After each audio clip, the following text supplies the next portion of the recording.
Hello, good folks. Deanna Sophia Danger here. I use they, them pronouns. I am here at the Empower. Hello, good folks. Deanna Sophia Danger here. I use they, them pronouns. I am here at the Empowered Spaces studio. I'm going to give everybody a minute to join.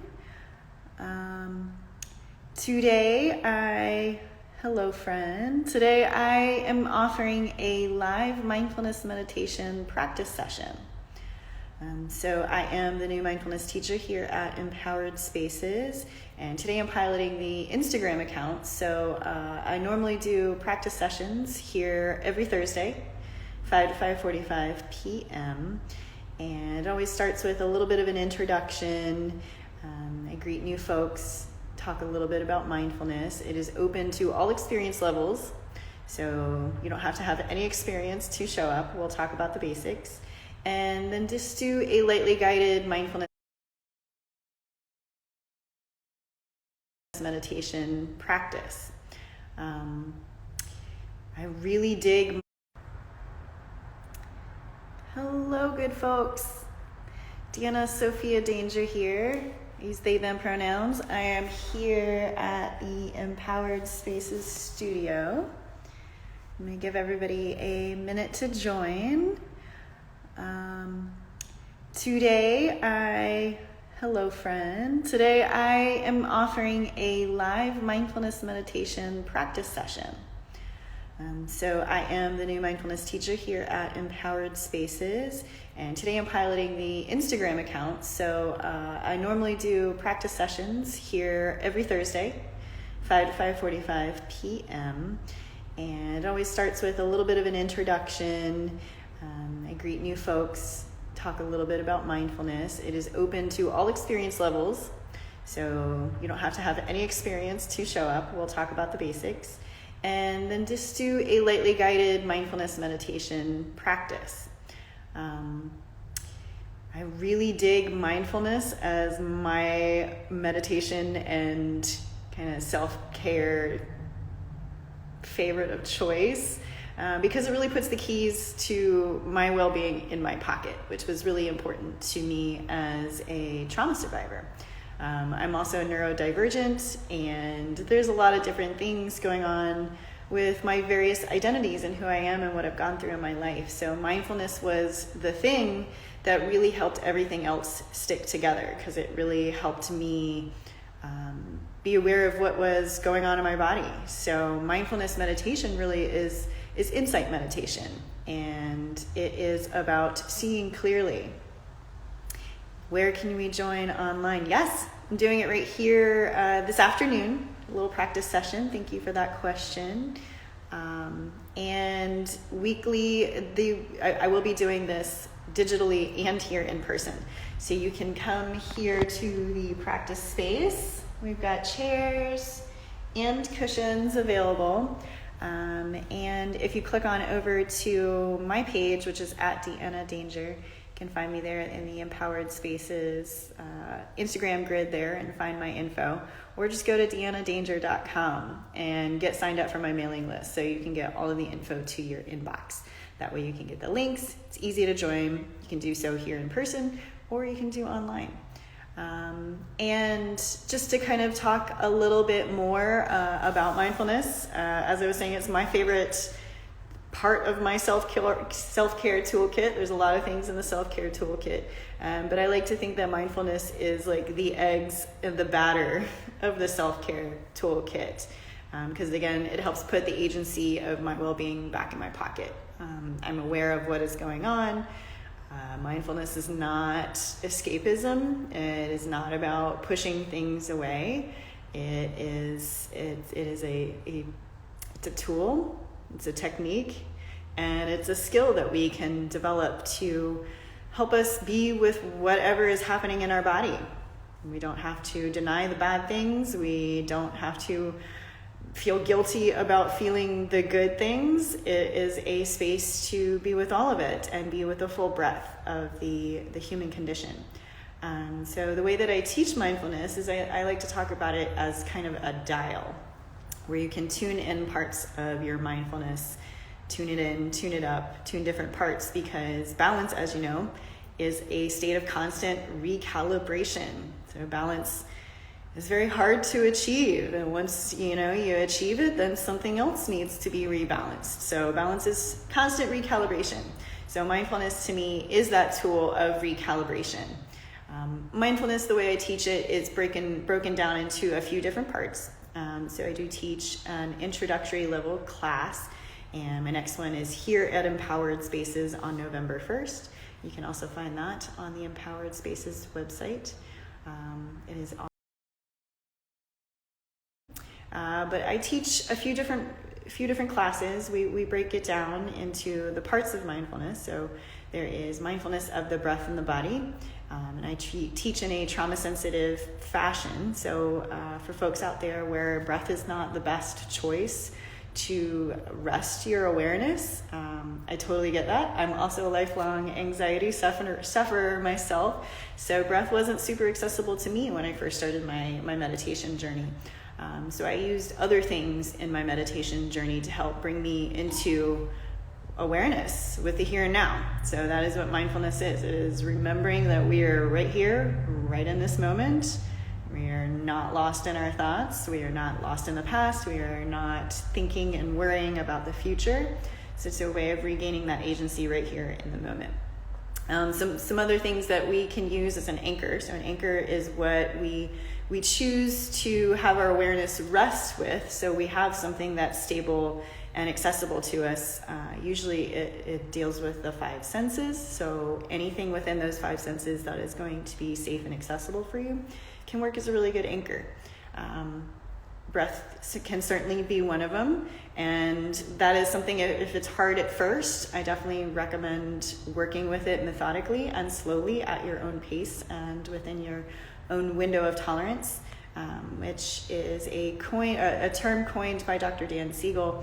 It talks about the state of our nervous system where we are regulated, like we have our growth edges, so between hyperarousal and hypoarousal, where we are able to have cognitive function with our empathy processing, our compassion processing, our problem solving processing, all of the prefrontal cortex things that we become disconnected with when we become dysregulated.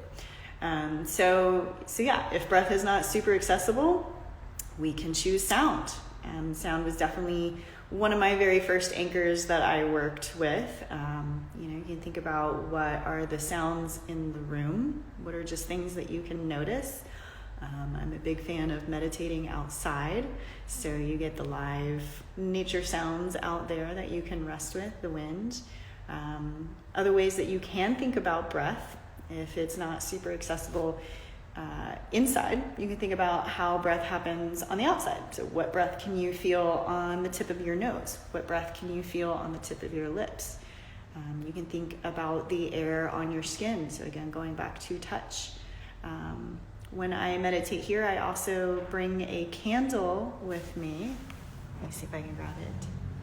So you also have sight and warmth there. So that's something that you can also have. And if, closing your eyes isn't absolutely necessary too. So if that is not something that is accessible and safe to you, you can choose to have your eyes slightly downcast and fuzzed out and be able to have this candle here with you and focus your anchor on that. So these are just some trauma-sensitive ways where you can establish an anchor. And establishing an anchor is the very first part of working with mindfulness and starting a mindfulness practice. Because as I was saying with that dial, you can tune in different parts of your awareness. You can be aware of your sensations. You can be aware of your thoughts. And what we do with mindfulness is to be aware of them without getting caught in the narration about them. So there is definitely suffering when we get caught in our mental proliferation. So being mindful of our thoughts, that we're actually thinking thoughts, because we as human beings cannot actually stop thinking our thoughts. You will quickly find if you try to stop thinking your thoughts that you can't. So being able to have an anchor that you can then shift your awareness to instead of pushing away the thoughts and pushing away the sensations. You're just kind of opening up sensations to be with what is present and allow that and be able to have something that you can re-rest your awareness with if something becomes outside of your window of tolerance and pushing your body outside of regulation. So for me as a trauma survivor, this was something that, I knew that my body was doing very intelligent things in its survival, and when I was out of those kinds of situations in survival, my body needed to learn how to be safe again. So being with myself in those times and recognizing when these triggers and things happened, and reminding myself that I am here in the meditation space, I am here with my body, I am here with my breath, being able to feel my breath deeper in my chest. There definitely was a point a couple of years deeply into my meditation process where I really started to feel my breath deeper in my body, so deeper in my belly, and feeling all of the space that opened up in my chest. And that was something that really helped me with my panic attacks. So as you know, those are definitely not fun. And so this is kind of, it's that skill, that tool, that technique that we can develop to be with ourselves in those hard times. So if we know that we need to do certain things that are good for us, for our self-care, be it walks, reading science fiction, taking a bath, all of these kinds of different things that we have in our self-care toolkit. Mindfulness is the thing that when we get lost in the mental proliferation, when we get lost in trance of unworthiness and unbelonging and all those things that we don't want to necessarily get lost in, we have a choice to refocus on our body and refocus on our anchors and say, okay, I'm here and now. What can I do to take care of my body here and now? Do I need love? Do I need rest? Do I need to drink some water? Do I need to look at a tree? Do I need to play with a little baby dog? Like all of these different kinds of things that we can have in our self-care toolkit that can be with us when stuff gets tough. So what I'm going to do, hello to all of you out there. Hi, I'm going to send some waves out there. Thank you for joining. And what I'm going to do is put this phone down over here, and we're going to do a little brief guided meditation, probably only about 10 minutes or so, because I've been talking a little bit here about what mindfulness is. So bear with me as I'm going to walk this over here and sit down. You can join me here in the Empowered Spaces space, here on my cushion. And you can choose any kind of pose that is going to be good for you. So you can have your chair, you can have your cushion. If having your back up against a surface or something that is supportive is good for you, do that. With the way that I teach mindfulness meditation, your pose is your choice. There's also laying down meditation, there's standing meditation, there's walking meditation. If sitting still is actually very tough, we can do mindful walking. So it's just slow pace of walking. It really helps to get us back in our bodies and feel our feet on the ground. It's a very grounding way of meditation. So these are some of the guidance that I give in my weekly mindfulness meditation practice sessions. So those of you out there, if you would like to practice wherever you're at, if you're home, I'd love for you to drop into the comments and let me know where you're at if you are interested in practicing here today. The good thing about mindfulness is you can practice it anywhere. Like, it is definitely good to do a formal practice. So adding in 3 to 5 days in your week, if you can make it, and start to build up to do a seated or standing formal practice where you actually sit down and dedicate your time to doing that, and to cultivate the skill. So that way you can bring mindfulness with you into your daily life. You can bring mindfulness when you are driving your car to work. You can bring mindfulness with you when you are doing your dishes at night. So those are a couple of times where I notice that my mind likes to go off and thinking and fixing things. So you can also bring mindfulness to you at work So if there are times at work where we get lost in trance and catastrophizing all of the things that our mind can tend to do, you can bring mindfulness there. So having a formal practice allows us to be able to have that skill to bring with us anytime that we need it. So wherever you are certainly welcome to join. I'll do a lightly guided mindfulness practice. And the first thing that I will invite you to do is wherever you're at, find a comfortable position that is assertive and supportive and alert for your body. You can shake out anything that you might have for the day. You can do any stretches. I'm a big fan of stretching the neck just a little bit before I get going, rolling the shoulders, and just kind of allowing my body to arrive into the practice session. Kind of a way of preparing my body to actively try to be still and try to be present and practice it. The good thing about mindfulness is it's not about getting it right. The only failed mindfulness meditation practice session that you do is the one that you don't do. So you really can't fail at it. This is the one time where Yoda was actually wrong. It's not about do or do not. It's definitely about try. And it's definitely about that cumulative effort. So I will invite you to settle in where you are and sense the surface that you are upon.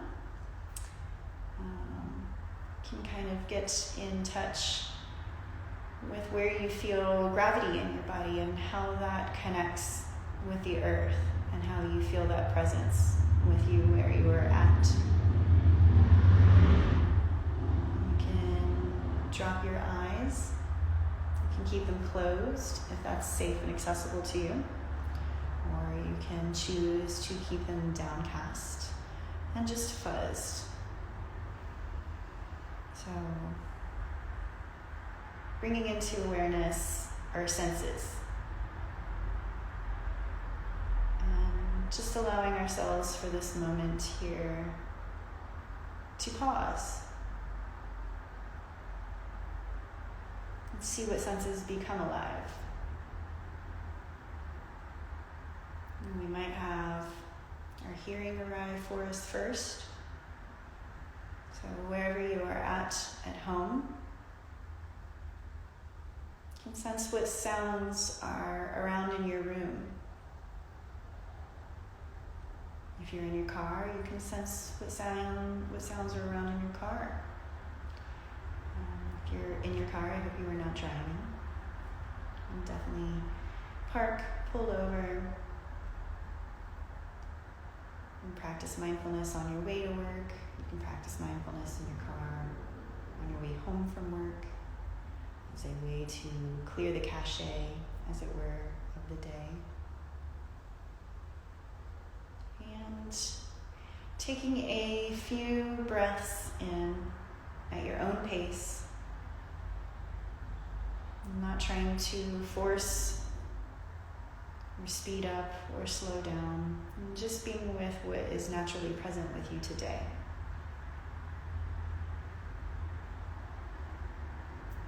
Taking a moment to recognize what sounds are available to you, what touch is available to you. Perhaps feeling the air on your skin,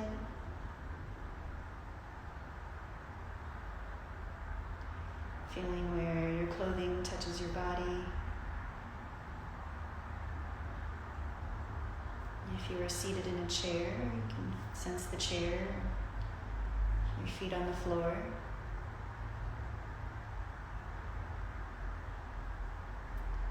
And be aware of the essence of support around you and with your body in this moment.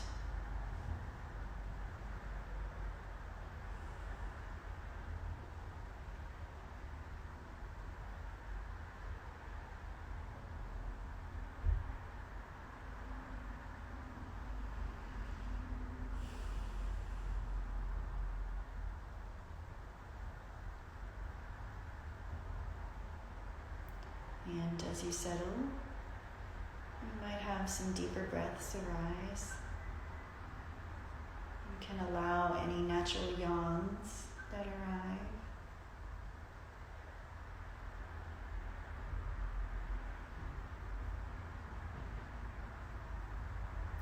And get a sense of the here and now.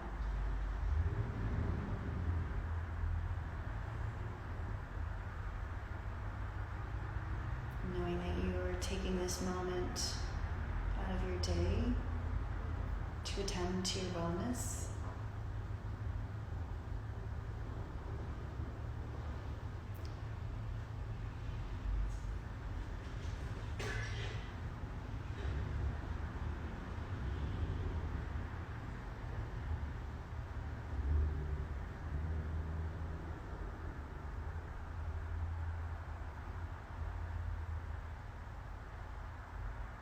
Perhaps taking a moment to notice if there is any tension in your body.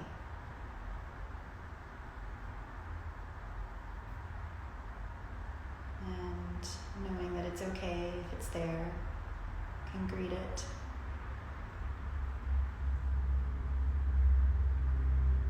And perhaps take a few breaths with it and see if that breath is able to wash some of that tension deeper and ground it out.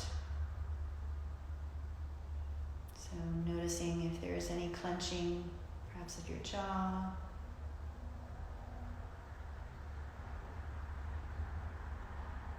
Taking a moment to relax your forehead.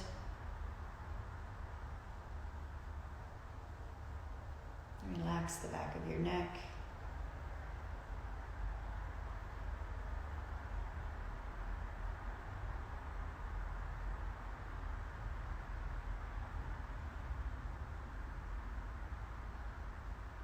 Relaxing any tension that you may feel in your face or in your shoulders.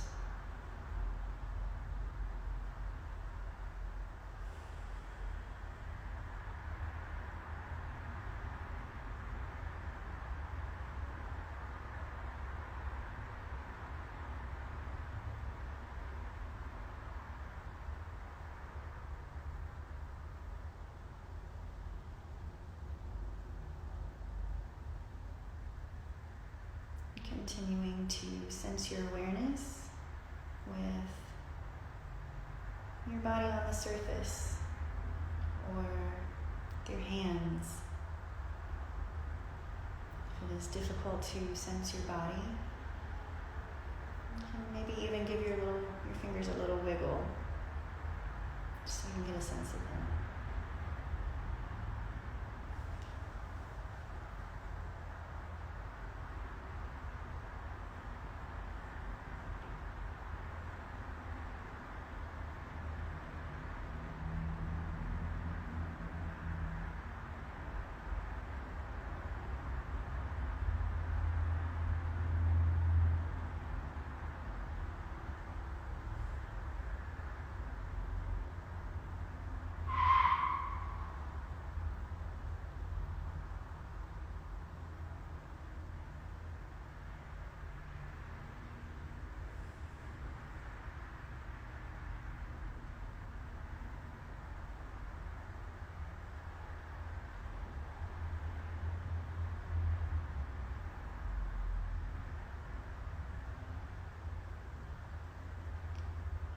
As you continue to practice your mindful awareness, notice if any thoughts arise. Know that it's natural for thoughts to arise. You may greet them. And just know that they are like clouds in the sky. They arrive. They may change, may take different shapes.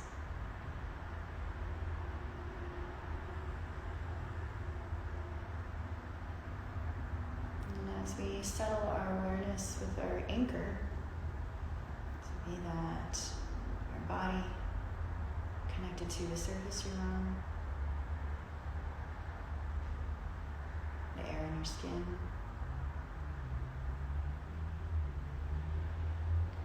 Sounds in the room.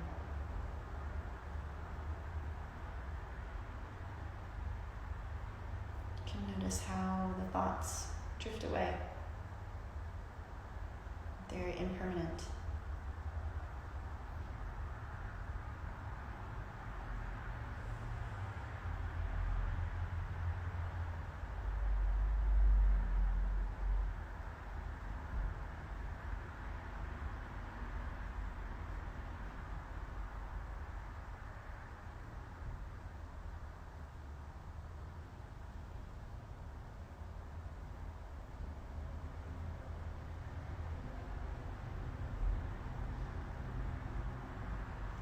Always choosing to refocus your awareness with your physical senses. When the mind does its thing and it secretes thoughts, much like our mouths just secrete saliva. It just happens.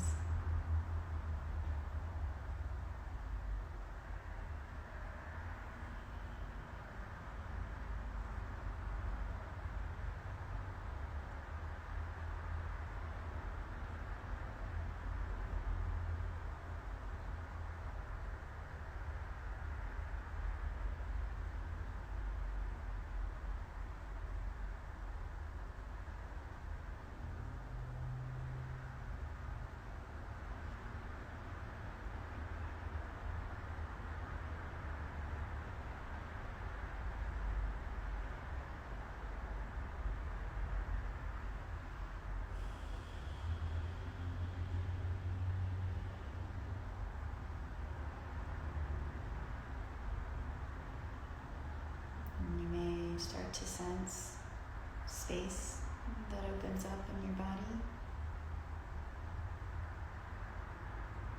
And where maybe there was tension before, there's perhaps a little more breath now.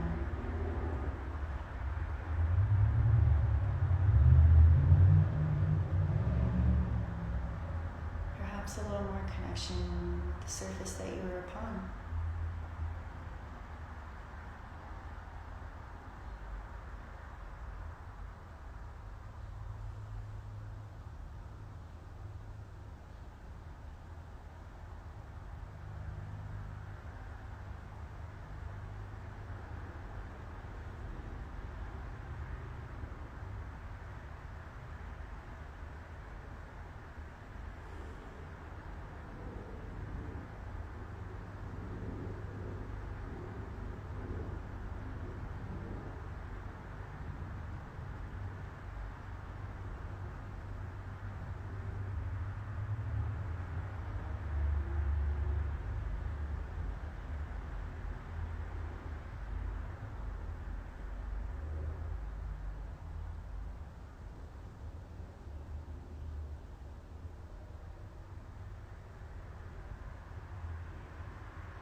Any moment that the mind drifts into thought,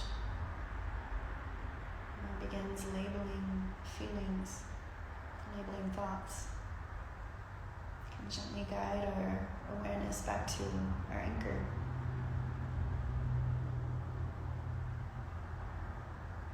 The surface you're upon, feeling the breath in your belly, the air on your skin, sounds in the room.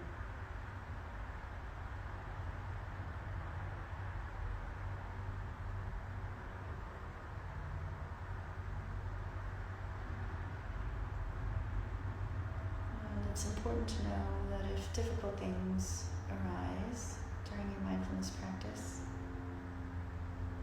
that you have the ability to be with yourself and place a hand perhaps on your heart, any place where you feel tension, any place where you might need some loving support. And as a way to just tell yourself that you're there and that you care.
Just choosing to offer yourself gratitude and loving kindness.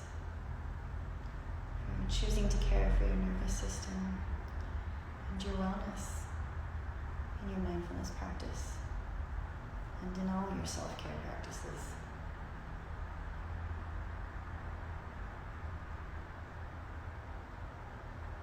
Knowing that it is okay to rest. It is okay to not feel okay.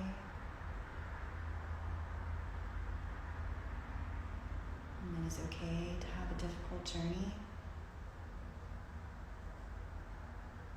And it is okay to try. It's okay to reach out for support.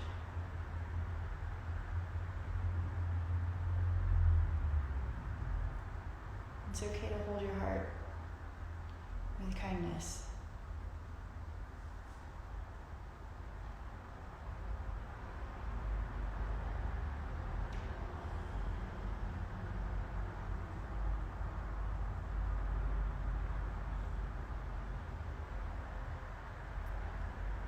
And we'll wrap our mindfulness meditation practice today, bringing to mind a loved one or a caregiver or a pet that we know loves us very deeply. So taking a moment to bring that person, or perhaps even a place, perhaps even a sacred object, a keepsake, bringing that into mind and the love and stability that is inherent with that connection.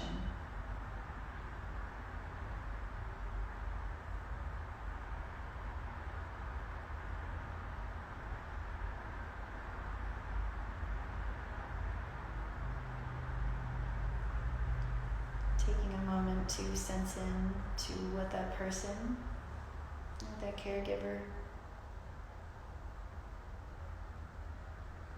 what your furry pet or your scaly pet might say or bark or meow to offer you love in this moment.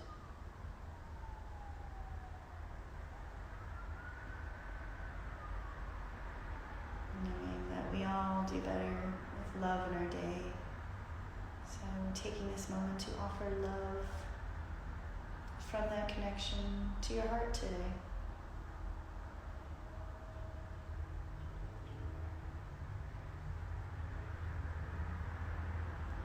Sensing into that loving kindness that is available in that connection. It is always there for you.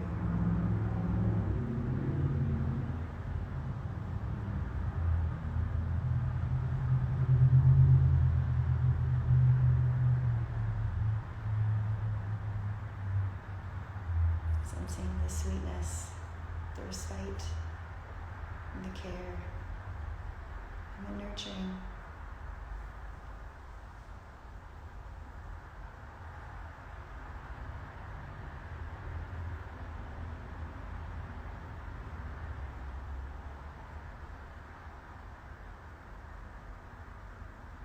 Taking a moment to allow that loving kindness to fill up your body, to feel it from the inside.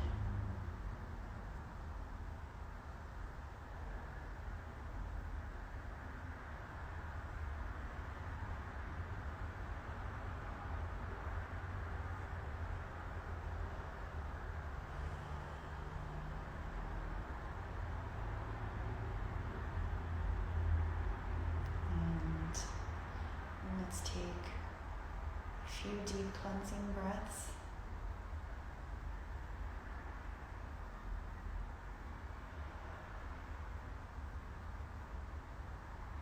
Perhaps even letting out an audible sigh on your exhale.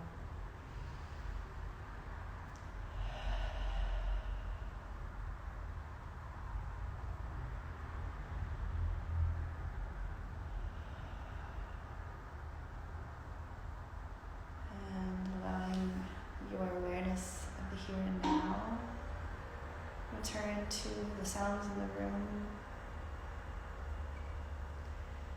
Return to the surface that you were upon, the air on your skin.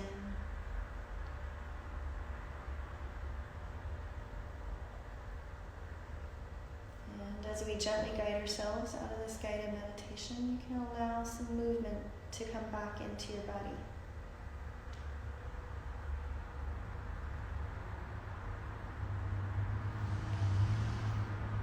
And slowly allowing your body to find its way here and now. You may open your eyes if they have been closed.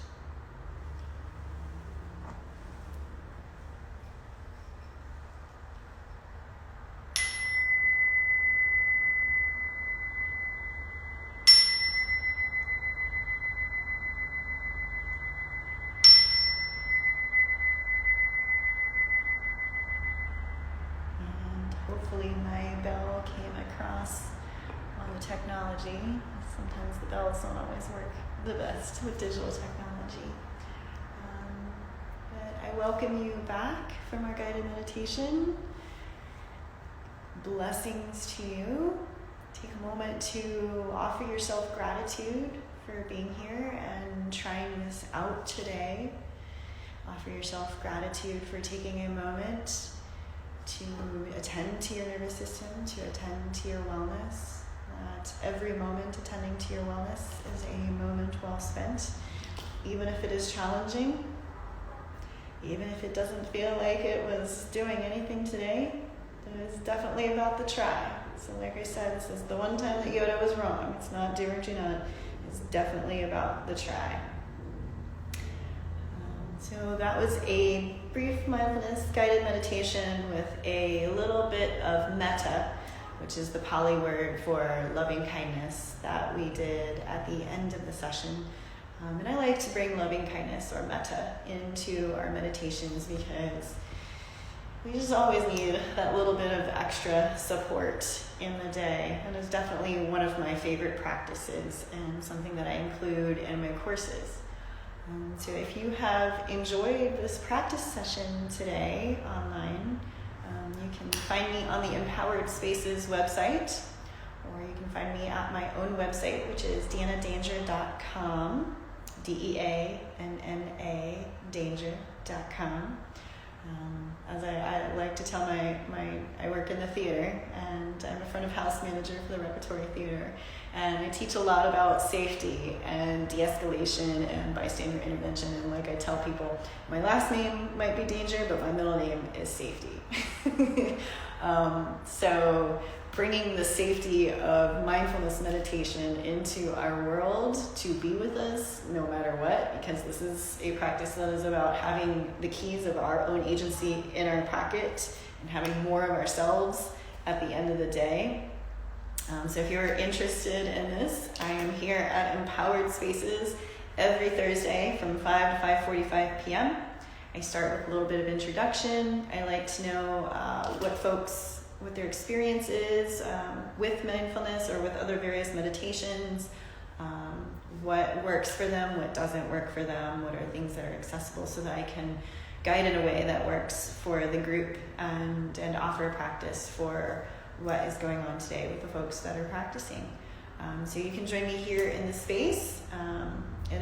We are masked here in the space. I don't have anyone here with me today, but we are masked when we are in the space. And you can also join me virtually online. So as of next week, we'll be doing this over probably Google Meet. It works just like Zoom, but I have a Google Meet account instead of a Zoom account for the time being. So head over to deannadanger.com, sign up for my mailing list so you can get the info, and you can also just find the courses and the mindfulness practice sessions right there on my website and RSVP. You can get the links and all of the things right there. I'm teaching an Introduction to Mindfulness course here starting November 1st. It is a 6-week course. So we go step by step through the process of mindfulness. And it is offered sliding scale equity pricing. And there are scholarships available, so definitely reach out if that appeals to you and pertains to you. We're here for our community. And this is one of the reasons why I really love being at empowered spaces. It is very much about community.